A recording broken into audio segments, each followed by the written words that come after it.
Hey Last Looks crew, or should I say g'day. Now let's head down under to a place named Odd Studios. Step into a world where dreams become reality, where artistry meets technology, and where two young visionaries dared to defy the limits of their craft. Now, special effects makeup artists Adam Johansen and Damian relentlessly push the boundaries of their craft as they navigate the challenges of creating realistic characters in their pursuit to fool audiences. In this episode, Adam and Damian will share their expertise and insights on how to achieve an elevated level of creativity and innovation in special effects makeup. We chat about the thrilling world of film creation and their first-hand accounts on Alien Covenant and Star Wars, both iconic films of our time, touching on the unique challenges and rewards each project posed. Working with esteemed directors such as Ridley Scott, they have helped create memorable cinematic creatures like the Xenomorph.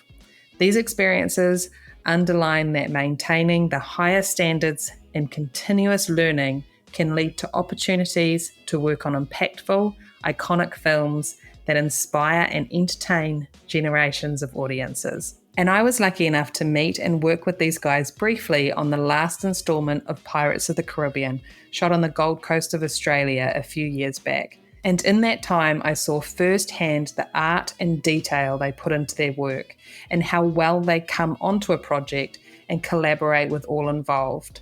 So if you didn't catch this episode the first time I dropped it, I hope you enjoy it this time around. And I wanted to take a moment to send out some love to all my Last Looks crew that have shown their amazing support and clicked on that Buy Me a Coffee link.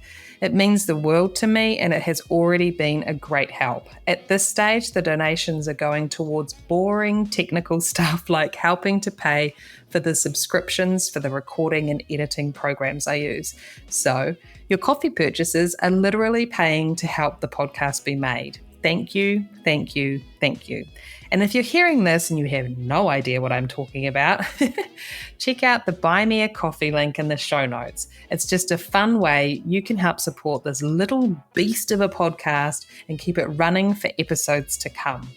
My name is Jamie Lee, and this is the Last Looks Podcast, a show where we catch up with makeup artists and hairstylists working in the film and television industries around the world.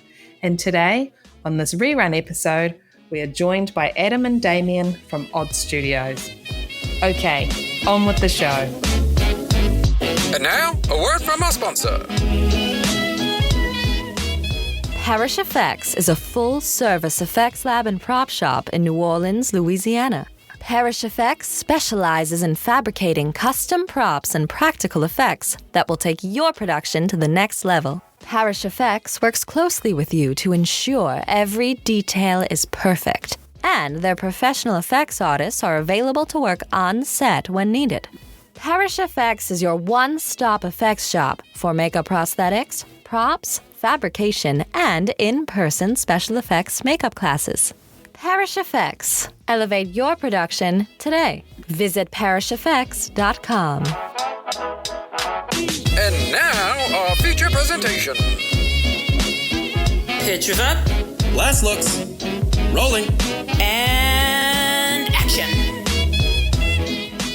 Welcome to the Last Looks podcast. Thank you very much. Thanks for having us. Hi, Jamie. Thanks for inviting us. You're welcome. Hey, so you guys are located in Sydney, Australia, and you have the prosthetics and creature effects company, Odd Studio. Mm-hmm. Let's start with how you guys met and started working together. Damian, let's start with you. We met back in 1998 on a television series called Farscape, which was a Henson production that was shot at Fox Studios.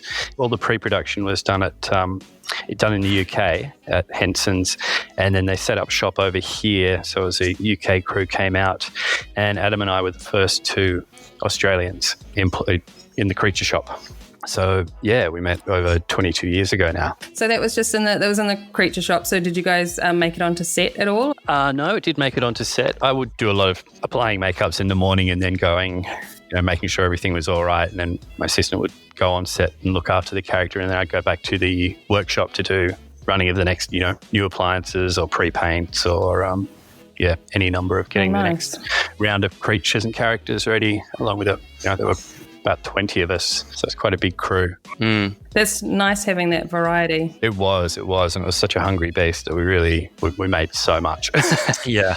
Over the course of that 4 seasons. You sure did. 4 seasons, but 22 episodes a season. Oh, yeah. Like it used to be. It's never like that anymore. It's like 8 to 14 or something crazy like that. It's like, no, I want more. Yeah. It was a season. A season was 9 months of the year. So it was a huge chunk of work for us. And then how did Odd Studio come about? Well, it was sort of, there was a whole few years there during those Farscape years was, like I said, 9 months of the year was Farscape, and then a couple of months in between that with projects like Matrix and Star Wars films that we would sort of jump from Farscape to those films. And we were just always working on the same projects, and we worked really well together. I was running the mold department, so I was a more workshop-based, I guess, and then I'd go on set occasionally with different characters and things. Yeah, we just worked really well together. It was at the end of Revenge of the Sith, actually, Star Wars, that, Damian and I had the same sort of upbringing in terms of the effects, and we always knew that we, would love to have our own company and really love running projects ourselves. We ran different departments. So we'd sort of discussed possibly forming a company at some point, and it just seemed like that was the good time to do it. End of Star Wars. 5 of us got together and created Odd. Originally, it was just Odd, and then the 5 became 3, and then 3 became 2. Yeah, I'm sure that's a little easier to manage, is it? It is. Yes. Definitely. 5 was way too top heavy. So with some of those films that you just mentioned, like the Matrix films and the Star Wars ones, what were you guys responsible for within those films? The Star Wars films were, I was a bit of both creature shop and costume props. I was in costume props for the Star Wars films. So I was, in the last one was working on the Darth Vader suit and all the armor, the Wookiee armor and everything. The Attack of the Clones was, again, costume props. So more costumes, actually, than creatures. Is that both of you? Or? Well, no, I was in the creature shop on episode 2 and 3, but on both of those I left early. On episode 2, I had a round the world trip booked before I landed that job. I'm sorry, bailing on Star Wars? Bailing on? Oh no, don't. It gets better. It gets better. I did it twice. Madness.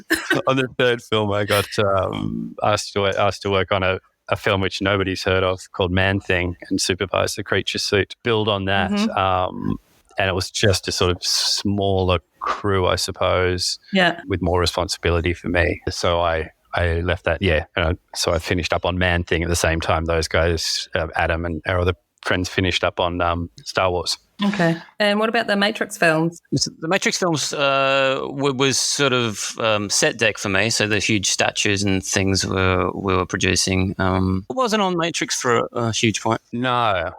Yeah, that was the 2nd and 3rd films, not the first one. I went in and did a couple of makeup effect gags, like by getting maced in the head, and then did a lot of work fitting all the fitting and supervising the finishing of the Agent Smith masks for the big Agent Smith battle fight scene with all the multiple Agent Smiths in there. That's how they were doing it. Okay. Yeah, it was a combination. They had dummy heads, so one row of dummy heads, and then a row of actual people with Agent Smith masks behind them, and they were sort of operating the head turns on the dummy heads. And that's just creepy. Yeah. It was kind of cool.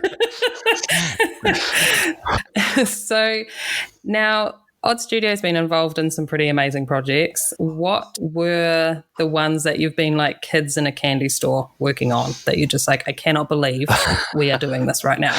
Yeah, there's a few. There's a few. Yeah, we've been very blessed actually. But Star Wars: The Revenge of the Sith for me was a huge one because I was sort of one of the films I got into. Creatures was the original Star Wars, so creating the Darth Vader suit was a massive. And George Lucas Star Wars Darth Vader, I didn't think that could ever be topped, and that was still certainly up there. I'm very, very lucky to have been involved with it. There was only 5 people that got their names engraved on the inside of his helmet, and I was one of them. So it's pretty nerdy, but it was a great, as a child, like I said, I was absolutely obsessed. So for me, it was Star Wars, but Mad Max, and also Alien Covenant with Ridley Scott, and being creature effects supervisor on an Alien film for Ridley Scott is, it was amazing. Really, really amazing. Alien was one of those films that also got me into it. So Star Wars and Alien, pretty huge. So you've done it. Yeah. Retirement time.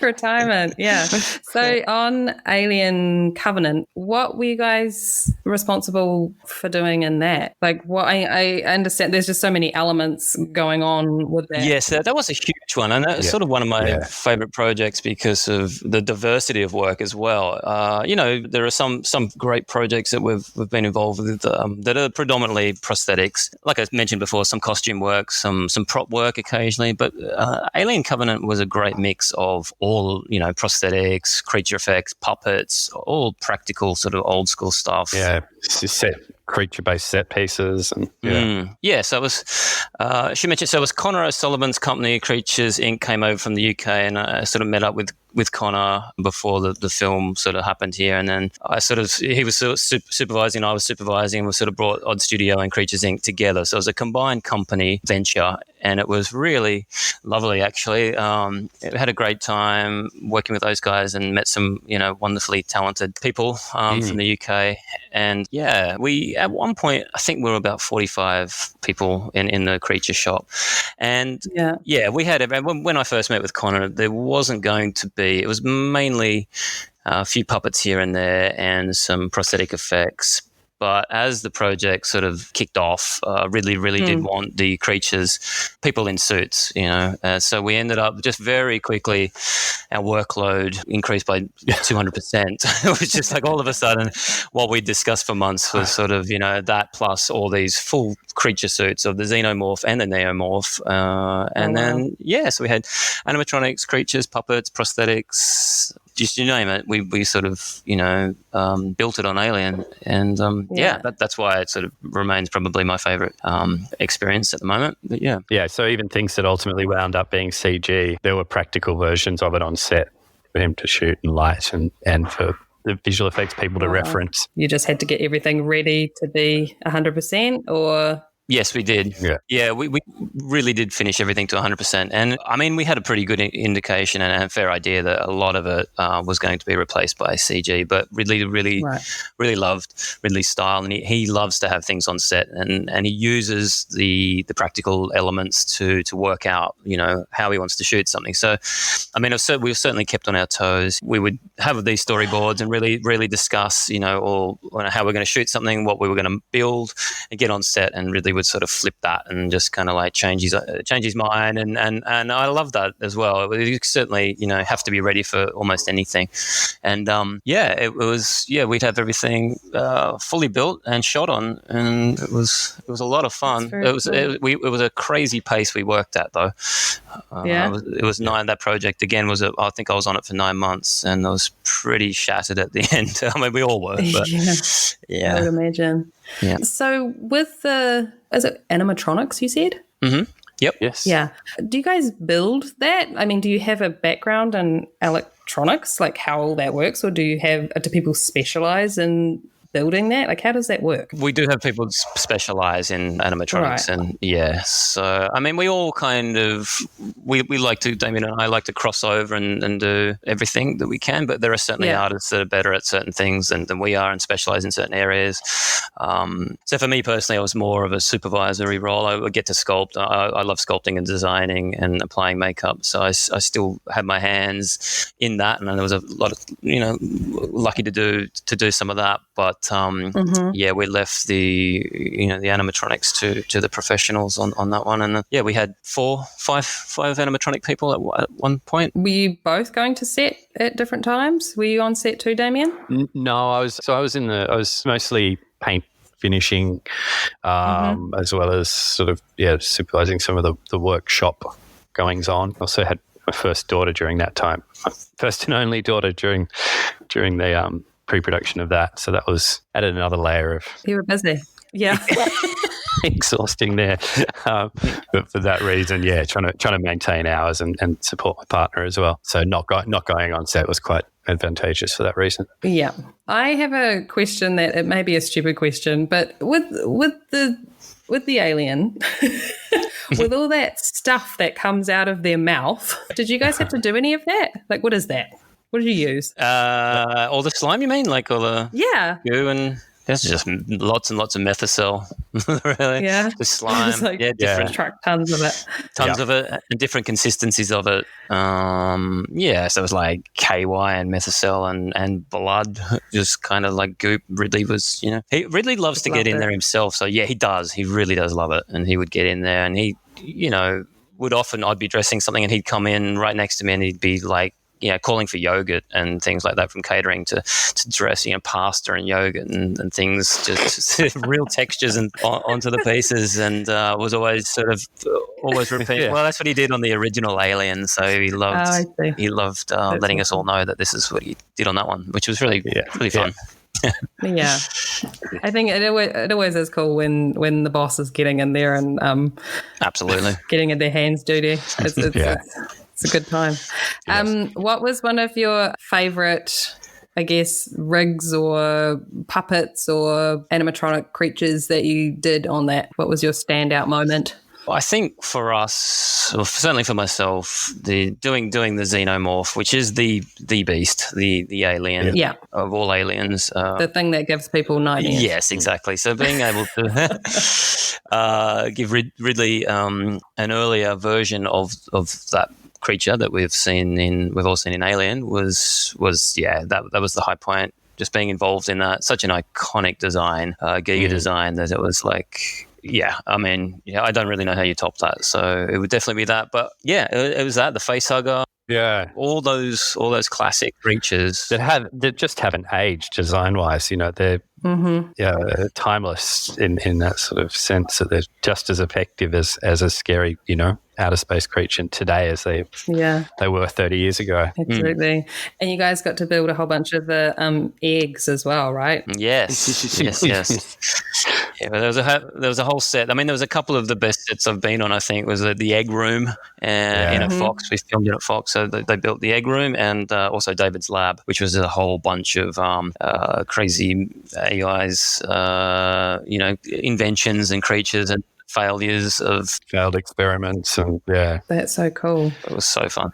I hear that Fury Road was like you guys were running crazy amounts of everything for that. Yeah, that was pretty hungry. Yeah, there were a lot of appliances for that because pretty much, almost everyone had at least an Immortan brand on them. Right. And was someone just sculpting their little heart out constantly? Yeah. We did a lot of that here in Sydney before we went. So, a lot of that was done in pre, and then there's some more stuff was done while we were over there. But just the constant, that was another job. We would go out in the morning, apply the prosthetics in the morning, leave a couple of crew behind to look after as best they could when, the cars just all took off, and try and patch them up when they got back. And then the rest of us would go back to a little workshop we'd had set up in what was a childcare centre, empty childcare centre, down by the beach. Yeah, so we were in there and we'd just be running, and getting ready for the next day, as well as working on any gags that were coming up. Yeah. Did you move your whole kind of operation over there? You weren't sending anything over from Australia or anything like that? Yeah, Damian went over. I stayed here at Odd, and initially there was a couple of pieces that sort of I was working on and would go over, but not a lot during the shoot. No. Yeah, there was just that. That's right. There were a few pieces that were still being finished when we went, and then there were four of us from Australia in the prosthetics department, and four South African locals. Oh, wow. So were they experienced, or were you teaching them? They were experienced to varying degrees. Obviously we had Yaku, who was my sort of second right-hand man. He had his own company over in Johannesburg, so he's experienced, and then a couple of more junior but still experienced crew. But then sort of the way we produced the prosthetics was sort of everyone does things their own way to a degree and has their own recipes and approaches and techniques. So sort of really spent time here before we went, just streamlining, knowing how hungry it would be. Just here's a recipe for everything, and this is our process. Right. Just something where lots of testing. Yeah, lots of testing. That's right. And hand someone almost a recipe book and say, here's step 1 through 10, do this, and things will turn out right each time, and we won't fall behind. That's awesome. I think being able to have that time to actually test those things and set it up is, it's priceless, really, isn't it? It is. Yes. It really is. And you can't plan for everything, but it just means you've ironed out a few things ahead of time. And especially with sort of semi-unknown crew, talking ahead of time, and you're pretty sure what of people's competency and all that. But until you get there and meet people, You never really know until, you're on the ground. Yeah. So with you guys working in the studio and on set, how do you kind of balance that? Is that difficult, or is it just is helped because there's two of you? I definitely think it's helped that there is two of us, and even just discussing those projects. We kind of often do take it in turns. One of us will take a bit more of a responsibility than the other in terms of so we can overlap with projects as well. And yeah, I think we both love all aspects. So we both really do love working in the workshop and designing and sculpting, doing building things and getting our hands dirty. But seeing it right through and being on set is great as well, and we really do love that. We have a fantastic team here, Odd Family, and we're very blessed to have them here and on most projects. So we've got a good workflow. If Damian and I, we're really comfortable and confident that the other guys here can go on set, and take care of and look after the makeups as well if we need to be back here. And some projects really do require, you're shooting as you're building, so you can't be on set, and one person can't be on set and also supervising what's happening in the workshop all the time. So it's definitely an advantage that there's two of us and that we've got a great team. Yeah, we're very lucky. Absolutely. So when you guys are looking for artists to work in the shop or come on set with you, all that type of stuff, what are you looking for? Yeah, we're really looking for a range of things. Obviously, quality of work is great, but personality is a huge one.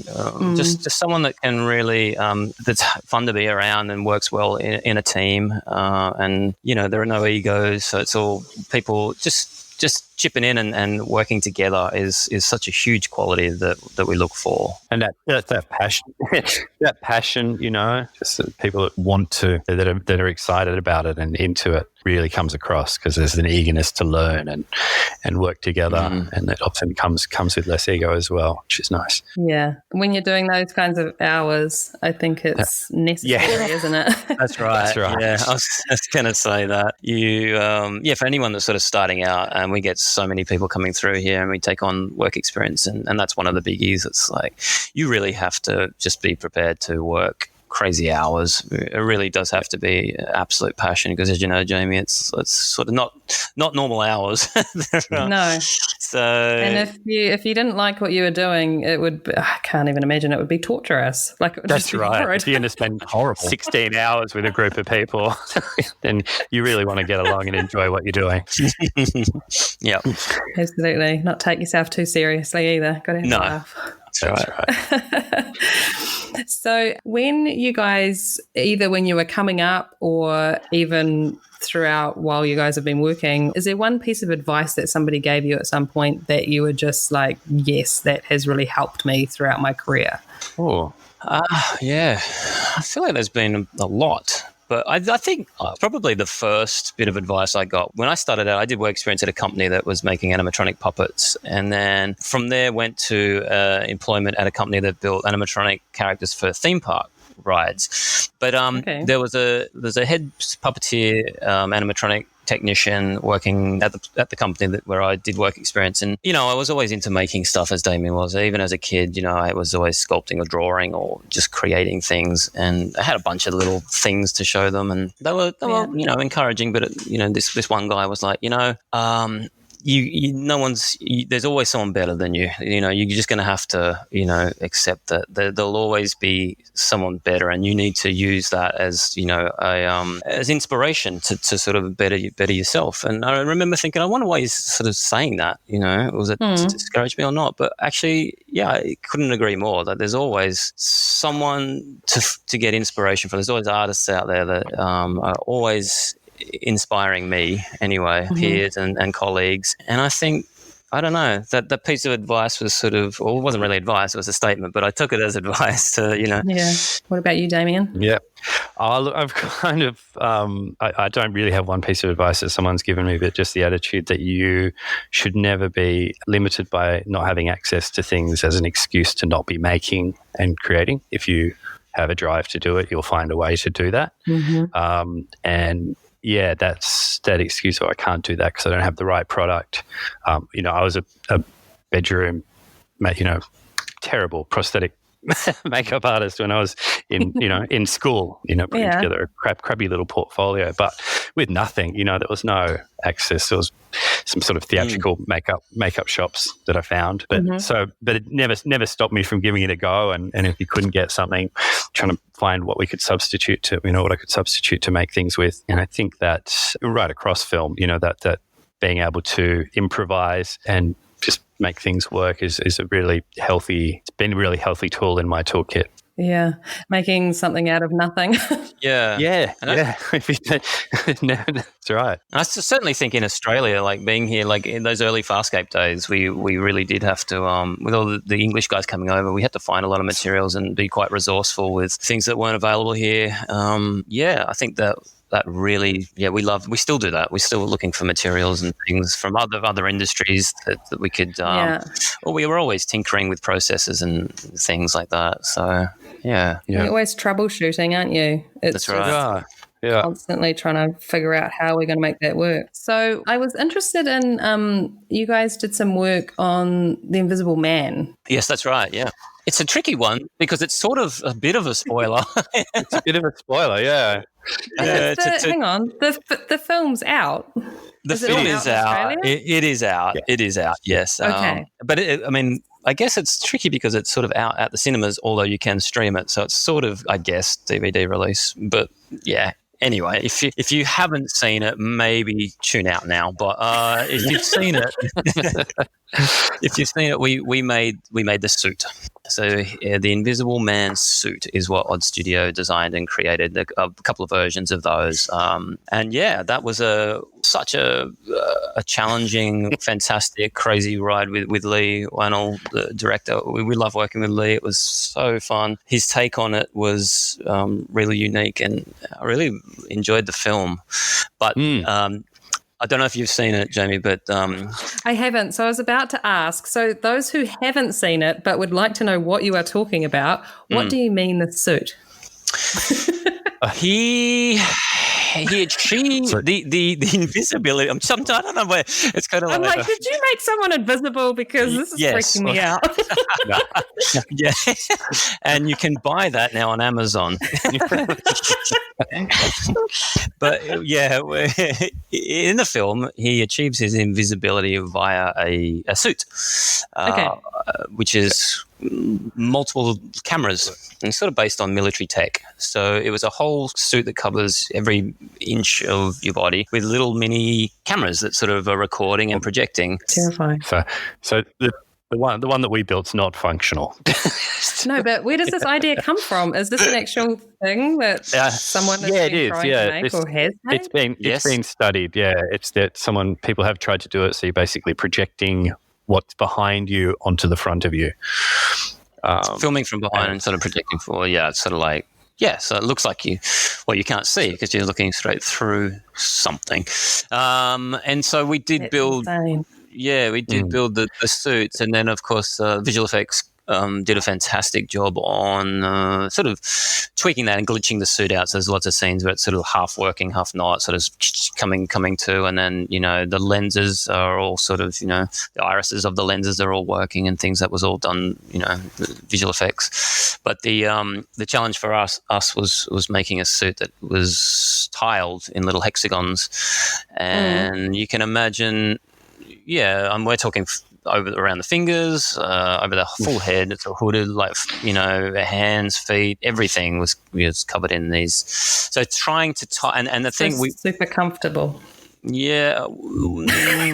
Yeah. They were rubber tiles. They were rubber. Yeah. But I mean, I was the guy sort of modeled the suit. I was in the fitting here so we could work on it. And so I got in the suit quite a few times. I was quite similar size and shape to the stunt guy that was wearing it. So, it was warm. It was pretty claustrophobic, but it was just, I mean, those suit creature suits and things aren't. Yeah, but it does look pretty cool. When we were originally doing the designs on it, we tried a bunch of different looks and different scale of lenses and things. And Lee was really keen to have them all the same size, actually, which we knew straight from the get-go was going to be the challenge. It's like, oh, he's picked a hard one, but it definitely was the way to go. It definitely was. Yeah. It's really creepy, actually. And so what we came up with, I think, was pretty cool because when you're looking at it in real life, it's sort of they're hard shapes that we 3D modeled and printed and tiled and then produced soft silicon versions of that. And it's sort of looking at a hard, soft thing. So it was all these hard shapes, but like moving quite fluid, in movement when someone's wearing it. It was this weird, it almost looked like a real CG effect right before your eyes. It was sort of, your brain couldn't quite, you couldn't pick one focal point. So his eyes dance over it as it moves. It's quite interesting. That's awesome. And you guys did Little Monsters, right, with Lupita and Josh Gad? Yeah. Sure did. Was that fun? Yeah. That was so fun. Was that your first zombie job? Or I imagine, no, you've must have done lots of zombies before. No. Yeah. That was our first job with Abe. Yeah. First yes, it was a zombie film. That's true. Yeah. Okay. With Abe, yeah. And it was so much fun. I love working with Abe and made up stories. Those guys, so great. And it really was genuinely one of the funnest, if not the funnest film.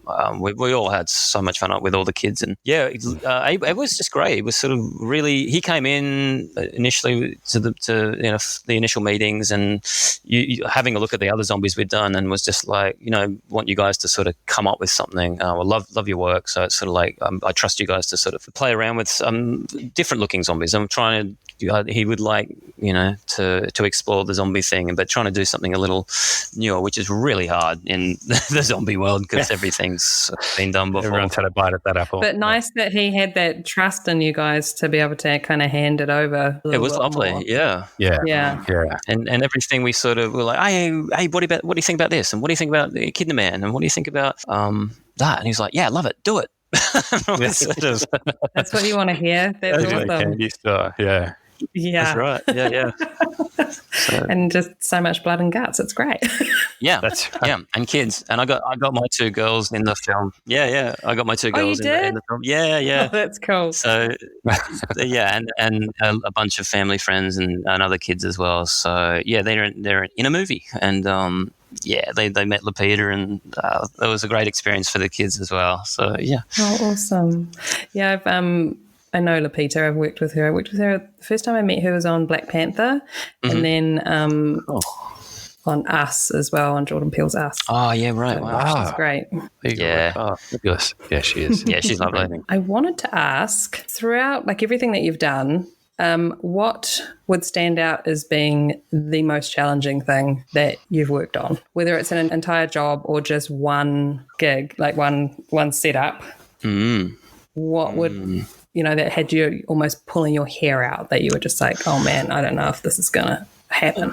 Oh, I feel like that's most gigs. Yeah. At some point, there's a like, oh God, I can't do this. Far out. Yeah, totally. Like just point to our credit list and we'll probably be like, yeah, that one. Yeah. That's kind of refreshing to hear and to know, because I think many people can just be like, oh no, it wasn't that hard. It was fine. And it's just, I think Damian and I are like, if it's not hard, we're not doing it right. We're always pushing ourselves to try something new, and then often we're our own worst enemy. Like we've got an incredibly high standard. I don't think we're ever really happy with what we do, so we're always pushing. It could be better. That could be better. Let's just, and then you almost, at the end of it, it's like, oh man, you're always striving for something. And I think trying to make, try and come up with something that's better than the last time you did it. And so there's a pressure on us that we put on ourselves that makes most things hard. Even if it's seemingly simple, it's like, oh, okay, we can make that better, and that's going to be harder to apply. But you know what? That's going to look better if that piece is a bit soft, a bit bigger, whatever it might be. But I think personally for me, last year there was a couple of projects, Invisible Man being one of them, and Penguin and Bloom. That we worked on as well, which is a beautiful little Aussie story that's not out yet, and can't really talk about that. But there is, it's based on a true story with a magpie that helps a family get through a personal tragedy. And so there was, bird puppets and things like that, and that we had both those projects on at the same time, and so equally tricky. For all the reasons I talked about with the suit, just tiling perfectly, shapes just tiled over a body and removing buckles and things from the suit, and then also just miniature little animatronic puppets of an animal like a bird, which is just perfect. So perfect. It's so birds are the hardest thing to make, I think. And oh really? Yeah. Well, they've just there's tiny feathers, wings. Yeah. Wings are just insane. And then if you really study birds, which we did, they are such complex creatures. They have so many little movements going on, and they're so perfect. So many different levels of feathers and fluff, and just a wing, just one wing. You pull out the wing and have all the feathers sort of perfectly, the flight feathers and the feathers behind that, they all slide over the top of each other. And just trying to recreate nature and on that level is and like prehistoric impossible. Nature. Those things have been around forever. That's right. Yeah. That's right. Yeah, evolved over millennia. I was just thinking, like this morning we were talking about that the Hobbit job. We did this thing years ago, recreating the Homo floresiensis, which is small other hominid that they found in Indonesia, and we worked on a documentary, sort of doing a makeup version of what it might have looked like. Yeah. And so that was difficult, but at the same time we decided that it was time to transition to silicon appliances, and that that learning curve of not only are we trying to recreate this, this creature, but we're going to make it hard for ourselves and transition to a new material and workflow at the same time, and just those sort of leaps that you have to make, in order to innovate and keep up. But there's that terrifying moment where you don't know if you're going to get to the other side, That's right. And it'd be worth mentioning it wasn't just the silicon makeup, it was a full body. Silicon full body. with silicon so you guys just jumped right in. Yes, with both boots. Full tilt. Yeah. Let's not do it by halves. But I think you kind of it's radical change that sort of sticks and makes you do it. If you don't take that leap, you don't innovate and move ahead. And were you learning off someone at that point in time? Like somebody had already worked doing the silicon and you were getting pointers from them, or were you guys just completely... There was sort of multiple workflows around then, I think, from memory. This is a while ago. I think this is a long time ago. 15 years ago or something. So it's early doors in terms of the big silicon stuff. But kind of, but not really. I mean, we sort of tend to just experiment with and play around with things here and try and make it work. And have you got anything else that hasn't come out yet that's in the pipeline for us to look out for? We're currently working on a Netflix series that we can't really chat about. But that's been something we've been discussing with the production actually since Alien. I remember on Alien we had the first meeting with them. Yeah. But it's really exciting. It's a series. It's based on children's books, and it's just a bunch of different every episode has a different creature in it, and so we're really super excited about that. And we were designing for the second half of last year, and then we got into the actually building things in January. So we got a bit of a start on it. Oh, sorry, it was more like February. But then then the whole COVID thing happens. So Extraction just came out. Oh yeah, what did you guys do in Extraction? Didn't that's like the biggest watched film on Netflix currently, isn't it? We just heard. That's cool.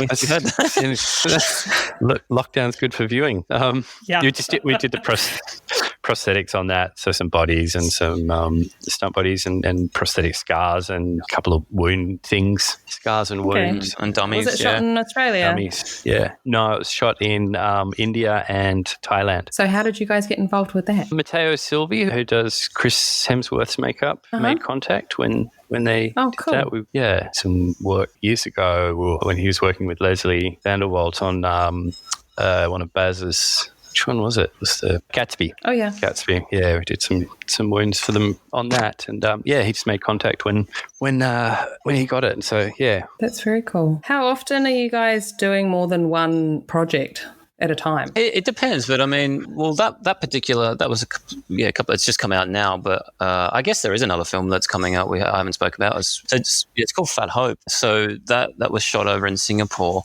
So we had those sort of projects overlapping. So Emily here and I went over and we did the pre here. There's a fat suit, a huge fat makeup fat suit. Without giving too much away, but it was all shot in Singapore on location, and it was you know how hot it is over there. So that was Actually, come to think of it, I'm going to put that as my most challenging film.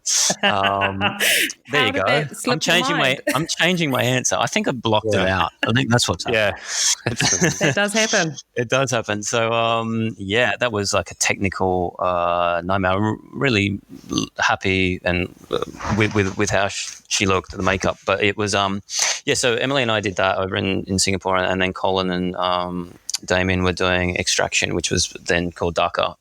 And so they sort of were overlapping, but there was a nice little, just enough for Emily and I to sort of come back, and then they went over at the same time. And I guess to answer your question, it does happen often. In a good year, we're constantly, because we also do commercials, do a lot of commercials and TV shows as well. So it's not just films. We just like making stuff. So we'll take on anything that's sort of cool. So yeah, I mean, we're very lucky to have a good relationship with lots of production companies, and they're come up with some great commercial campaigns. It's just like super fun. I just have to interrupt you and just talk about the sloth situation, because when Carla sent me a photo of that, I've never been so happy, I don't think. It's the most adorable thing I've ever seen. Yeah, you haven't seen the campaign. That's such a great story. Yeah, have you seen the campaign? I don't think I have. It's the most misguided campaign of all time. It's just terrible. But. Like a sloth doesn't have anything to do with what they're trying to get across? Or it was stoner sloth, but everyone loves sloths, so you're just not going to put people off pot because of a sloth. It's just too adorable. Drug awareness campaign. Yeah. Oh, Australia! Yeah, I think someone just had a budget they needed to blow. It was it's phenomenal, and then it went viral for all the wrong reasons. It was adorable, but well, it was totally adorable. Yeah, and we got Carla in the suit, and she was very kindly agreed to being the stoner I'm sloth. surprised. So she did a great job. So but that's one of those times that come up with a great sort of creature. I'm sitting in our studio in the office showroom bit, and there's a bunch of characters, fuzzles, animatronics, like Where the Wild Things Are, kind of Dr. Seussy character we did, and just commercials have offered us really great opportunities to come up with some really cool characters in quite tight turnaround. So you get a few of those overlapping with the films and telly shows we're doing, and it's constantly overlapping, and that's what we like. Yeah. Once again, it just shows that to have a strong team behind you is just so incredibly important. Oh, absolutely. That's right. We couldn't do it without our great team. Family, as we like to call them. That's awesome. Now, in your jobs, I would like to know if there is one tool or product that you just could not work without. Well, I was thinking about this. I'm sure there's many. There are many, but I was thinking of something that we just use all the time is Platsil, the Platsil silicon system that makes pretty much all our prosthetics. Has just become a backbone product. In a way, we don't get to do a lot of what we do without that little family of products. And it's kind of allowed makeup effects to keep up with, HD and camera technology and still cool audiences. I think that product and its availability has led that in a way, and sort of enabled more people to be able to do it. So out of all the kind of effects makeups, as far as anything from gore stuff to zombie to aging to creature kind of looks, what do you think is the hardest across the board to kind of nail? Like, is it when you see an incredible aging makeup, you're just like mind blown, or like Yes. what is it? Yeah, so I think it's definitely hands down. I think most artists will tell you the realistic character stuff, aging or just lookalike makeups or a combination of both are the hardest to do and the most challenging and the most rewarding as well.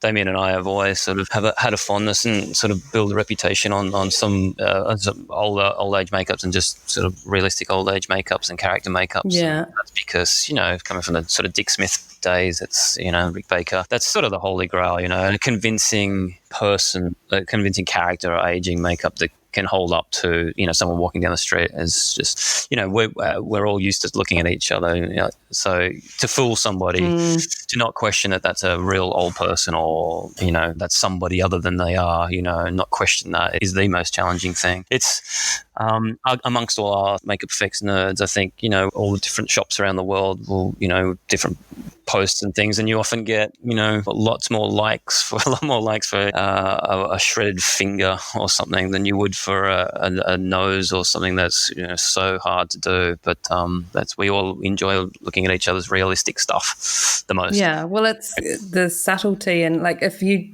don't notice it, then that's where the magic lies. If someone's looking at it and they don't know that person is wearing pieces, then that's job done. Yeah, totally. Yeah. A job well done. Yeah. That's awesome. Hey, I also wanted to ask you guys, who would you like to hear on the podcast? I'd like you to track down Rob Bottin. There'll be like a whole world of nerds like us. It'll be like forever grateful that you were able to track him down and get out of him what he's doing or what he's been doing. He just retired, sort of got sick of the industry and retired, and word has it he's in real estate now. But he was so many artists are still inspired by his work that I'd love to hear from him. Oh God, this sounds like an incredible challenge that I'm going to fail miserably. Or maybe more closer to home would be Kazuhiro Kazu. Oh, yeah, absolutely. Yeah, at least we've met, so that's a good. I've got a good. Yeah, that's start there. I'm sure he'll be easier to stalk. But thank you so much for chatting, guys. It's been nice. Thank you. No, it's an absolute pleasure. Yeah, it's been great fun. Thanks, Jamie. Okay, Last Looks crew, thanks for listening. And remember, if you love it, share it. A quick scroll down and you'll find our show notes. Or maybe you'd like to give your support and leave a 5-star review. Go on, I know you want to. Search the Last Looks podcast on Instagram, Facebook, or TikTok, whichever one tickles your fancy.